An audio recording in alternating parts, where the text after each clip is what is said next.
Vai eksāmenos ved 2 reizes pēc kārtas uz vienu un to pašu vietu. Nu, īstenībā tā situācija ir tāda, kad pieņēmējs, kā jau es vienā no video stāstīju, pats izdomā, uz kuru vietu viņš dzīs.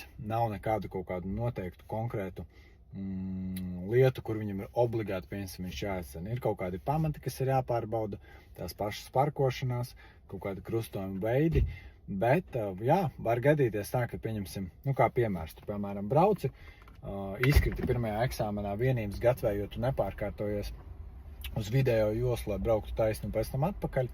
Un nākamais pieņēmējs var eksāmenā pārbaudīt, vai tu to esi iemācījies. Tā kā var gadīties 2 pilnīgi vienādi maršruti, es domāju, noteikti nebūs, bet man ir bijusi viena kursante sen atpakaļ, kura gāja senāk uz eksāmenu, izkrita, pieņemsim, Elijas ielā kreisajā manevrā, iemācījās to krustojumu, gāja uz otru.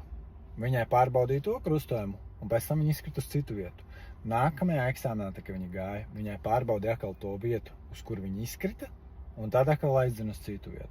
Tā kā, var būt visādīgi. Var gadīties tā, kad, pieņemsim, es nezinu, jūs aizbraucat uz eksāmenu, nobraucat, pieņemsim, uz ātrgaitas ceļu, pieņemsim, izkrītat uz viņa, un nākamajā eksāmenā vispār ir tikai pa pilsētas, nezinu, uz centru aizdzina. Tā kā tas viss ir tā ļoti, ļoti nosacīti, un var būt, var nebūt.